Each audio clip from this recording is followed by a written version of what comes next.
Hello and welcome to block 5 of Rock the Casbah. This is one of the most intensive blocks that we do in the collection. It comprises of 4 repeat blocks and then an inner design to finish everything off.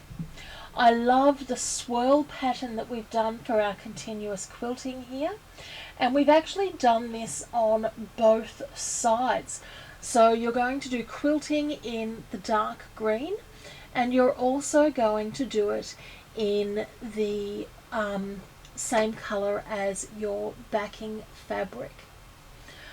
We have some extra design elements here in each of the corners, and this really is, to me, one of the most luscious blocks that we do. Not gonna lie, it is one of the most time intensive, but I think it's worth it.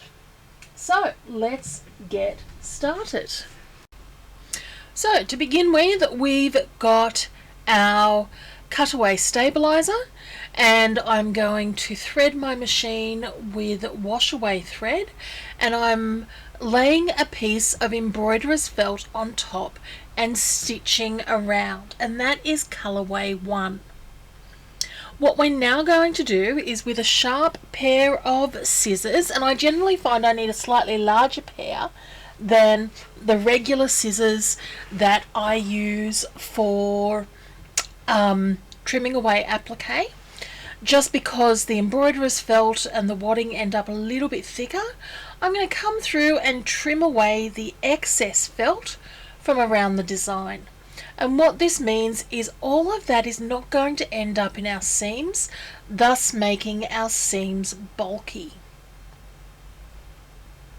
Once we've taken away this embroiderer's felt, I'm going to take my 100% cotton fabric, and I've starched this with a little bit of spray starch, sit it over, and still with the wash away thread in my needle, I'm going to come through and stitch colorway 2, which is going to hold down that fabric to the embroiderer's felt and the stabilizer.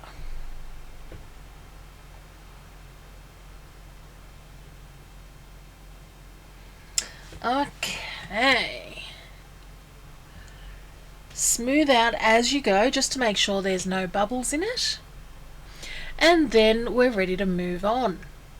And the first thing that I'm going to do is I'm going to come through and stitch the outline, which is colorway 3, and this is going to show me where to put my applique fabric, and I'm using the wine colored applique fabric on this portion, and it's almost a fleur-de-lis sort of a shape that we are going to stitch out.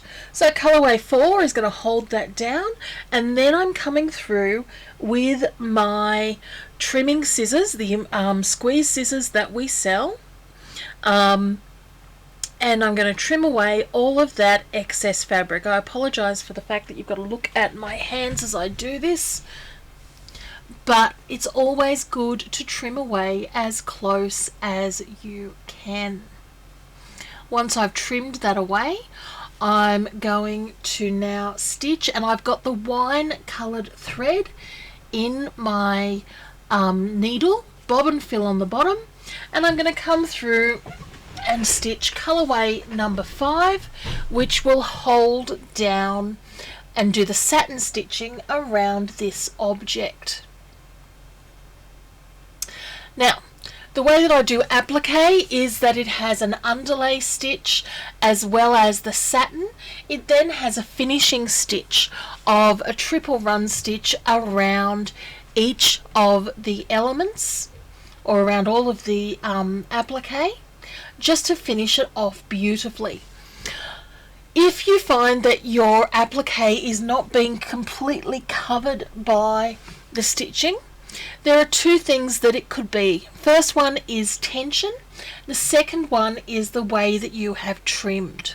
So you want to trim quite close to the object, and if you haven't quite trimmed close enough, you will find that there is excess fabric on there. And if your stitching is, you're finding your applique stitch quite narrow, it's generally a tension issue. So we're going to come around, and I'm almost finished with this stitching. Now we're going to stitch the finishing stitch around the design, and then we're going to come through and put on the second colour. And for me, the second colour is the dark teal colour fabric. So you might want to just grab that dark teal colour fabric so that it's ready for us to begin. And now I'm going to thread my machine up with my dark teal thread, and you'll see this is colorway number 6, and it is quite a large area that we're going to place our applique fabric in. What I want us to make sure we do is come through and cover up that entire area, but we want to leave a good 1/4 inch, 1/2 centimetre around the edge that we are not going to trim away. So if you watch as I trim this away, wherever the edge of the block is, I'm making sure I've left fabric there, and that's because we are going to end up enclosing that into the seams of our project. Now, I'm now on to colorway 8, which is going to satin stitch around this applique object. Normally I would lay all of the applique objects down and then do the satin stitching. The simple reason that I haven't on this is because the objects were so large, and I have a concern that they are going to suck the fabric in a little bit too much, and I don't want that to happen. So that's the reason that we're doing this much more applique and then finishing the satin stitch before we move on to the next object. And of course we're going to go around those objects as well. And I love this teal fabric. I just think it's such a pretty fabric.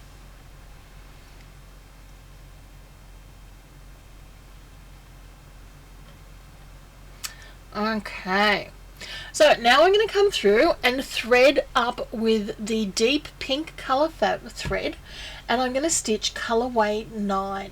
Now colorway 9 is going to add the satin decorative elements to this stitching. It's probably the part that takes the longest amount of time, but it does have a really sexy look to it with the satin stitching. You may be finding that my machine seems to be doing a phenomenal speed. I've actually stitched all of this design on about 500 to 600 stitches a minute, which is what I generally recommend. It is totally totally up to you what speed you stitch on and what your machine is able to do. Now, one of the things that I want to show around here is, have you ever been in a situation where you're doing a satin stitch and it sucks the fabric in so much it's almost like it's biting through the fabric? That is what I've found here.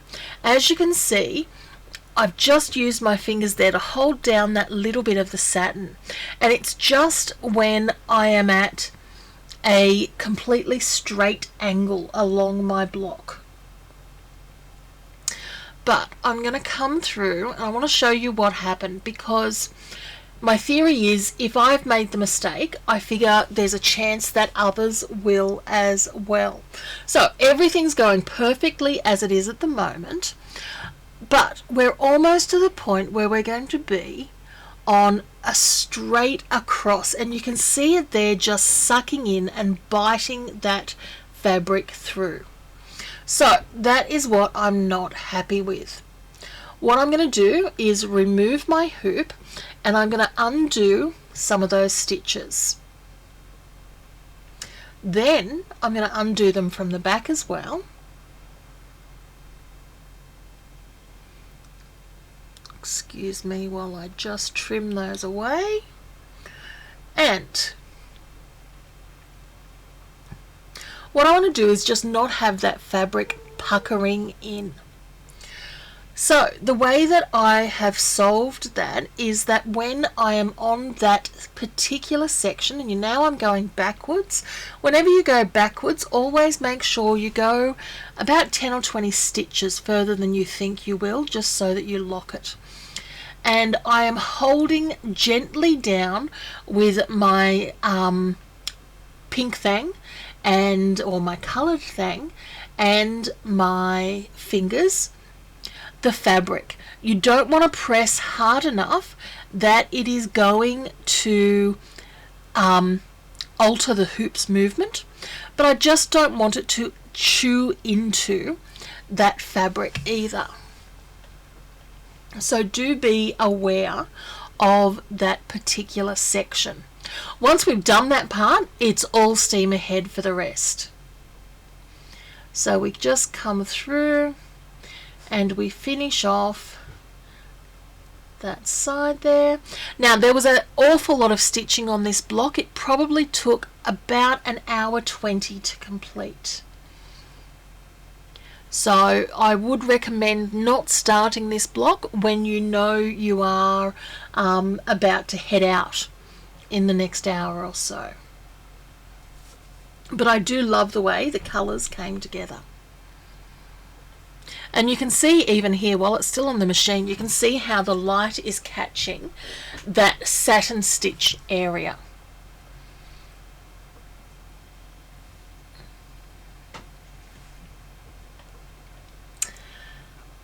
So we are going to have the same problem, so I do warn you to watch out as you come to that straight angle again.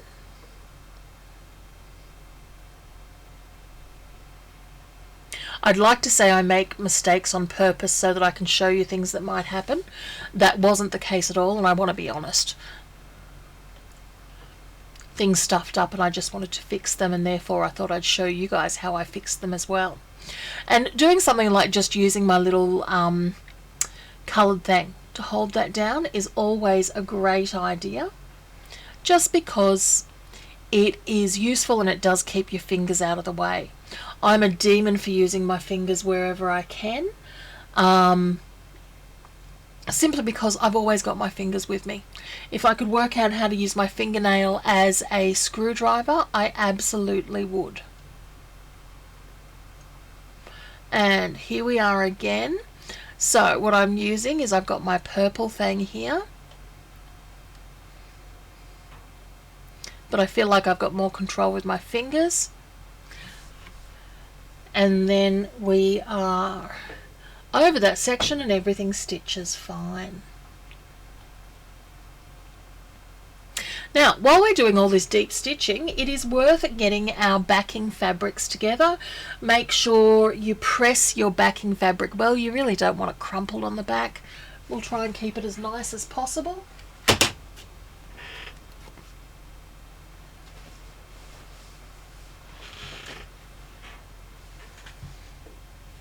And we're done now with colorway 9.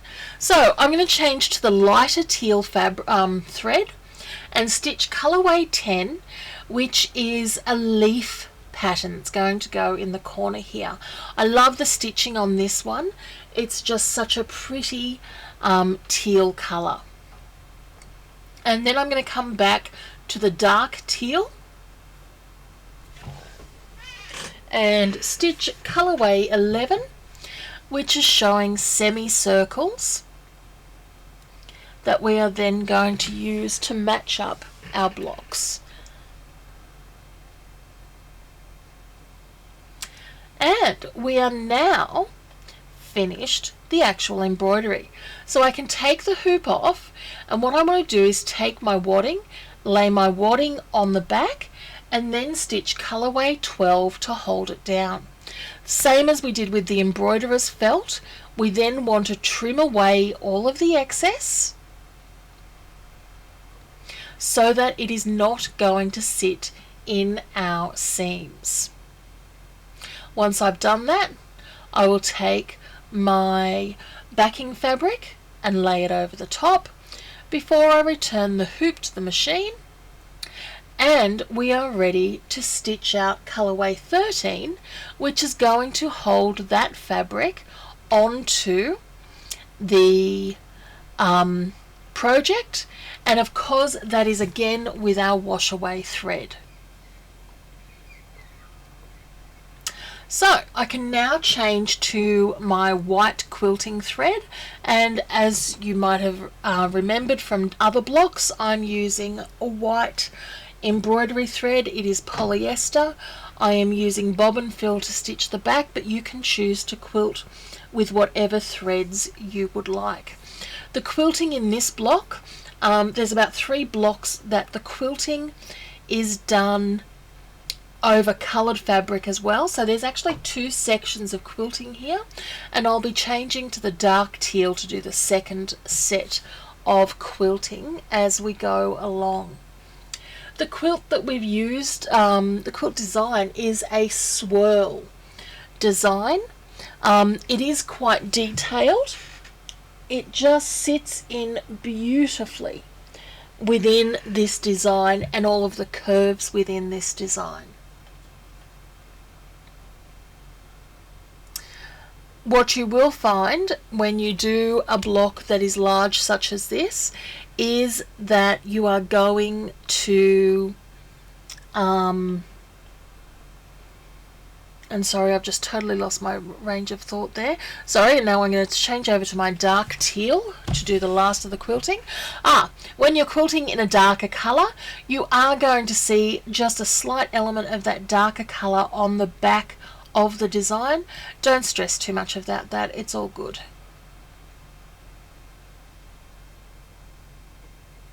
Ideally, nobody's going to be looking at the back of our quilts,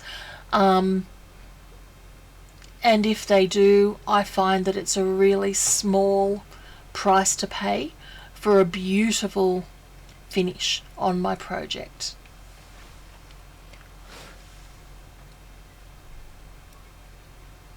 So I come through, and this is colorway 15, which is the last of the colors that we do in this particular block.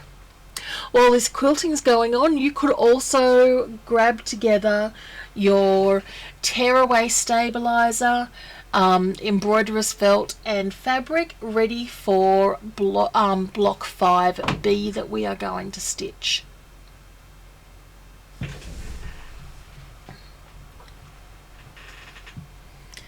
And we'll come along.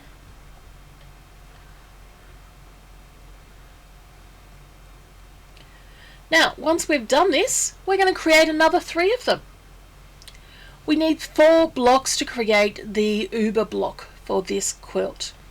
You can check out the YouTube video for directions on how to join the blocks together, nice and simply.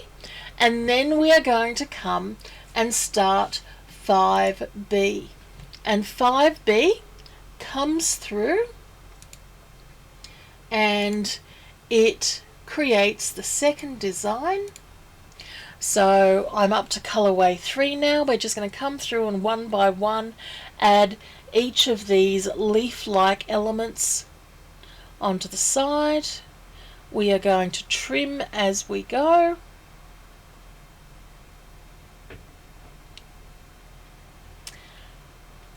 So now this is colorway 5 and 6, and then 7 and 8.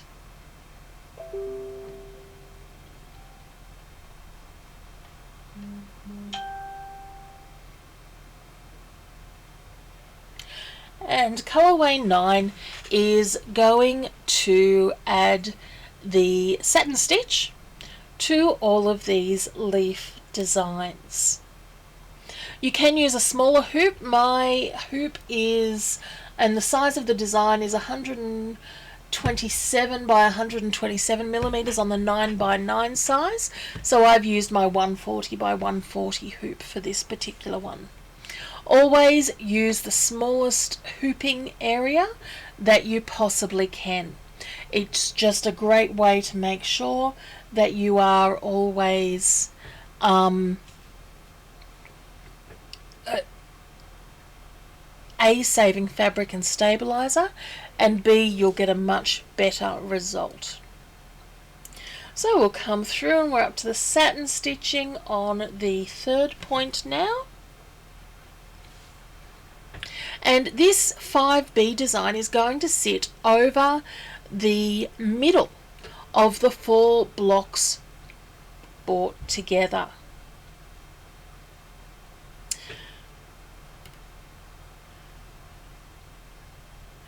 And our last satin stitching there.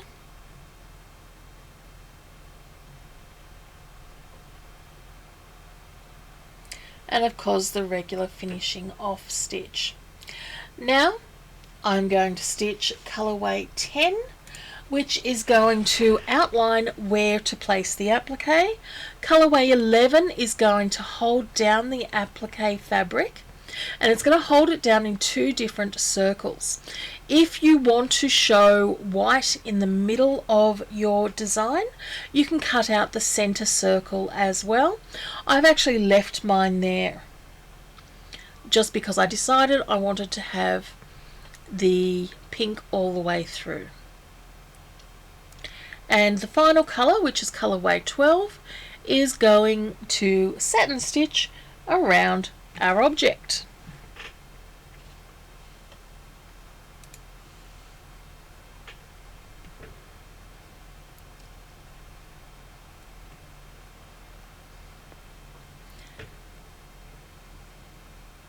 Now the needle that I've used for this project was an 1175 needle, and I found I used about 3 or 4 needles for the entire quilt project. Obviously, depending on what fabrics you choose, that will affect how many times you'll have to change your needle. And now we're ready to start putting it all together. Okay, so our design is now stitched out, and what I've done is I've come through and I've pressed the block, and I have pressed it with some spray starch. I've removed the excess stabilizer from the back, and now what I want to come through and do is just take away the excess of the embroiderer's felt. Now you can skip using the embroiderer's felt if you wish. The reason I used it is because it makes the stitching better. It is a slight pain in the neck to do this bit, but I like the look of the stitching enough that for me personally I'm happy to then do that.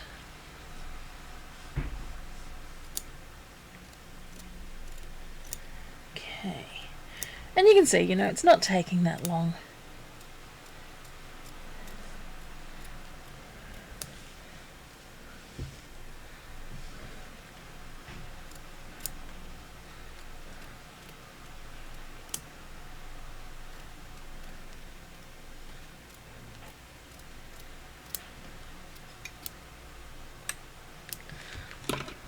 So I've taken away that extra embroiderer's felt, and of course at each stage I just want to go through and press again.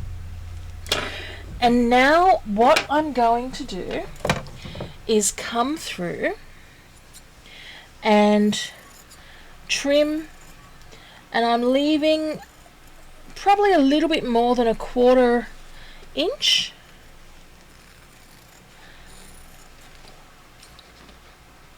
So if you're a centimetre person, maybe I'm leaving 1 centimetre, which is about 1/2 inch. And look, near enough is good enough. I always err on the side of leaving a little bit too much space, simply because I can always trim extra away. I cannot place extra in. once I've trimmed that, I'm going to come through and snip to the corners of our leaves.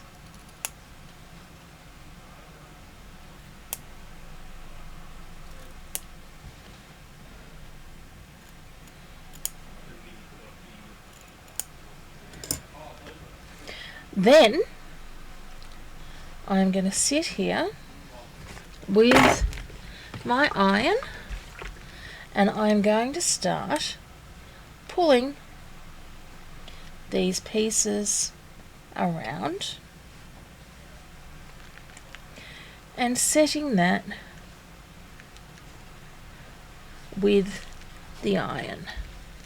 Now, you can use pins as you go if you wish. And look, you can even just place the center block onto the quilt.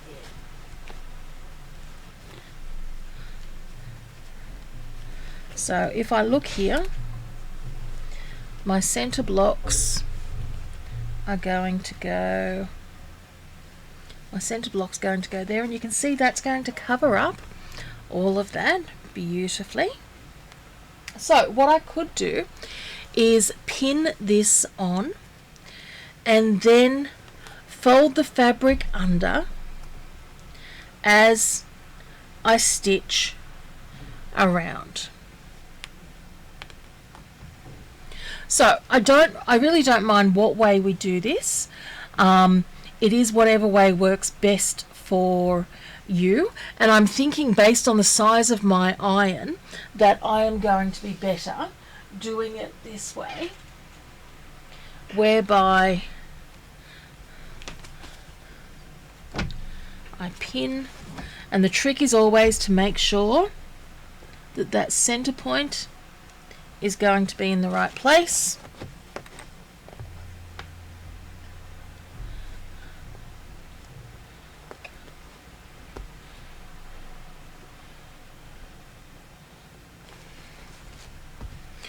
And you can do this in a couple of ways. I could do it first of all in my wash away thread so that I know it's all going to sit there perfectly, or I can do it in the color match thread as I go around.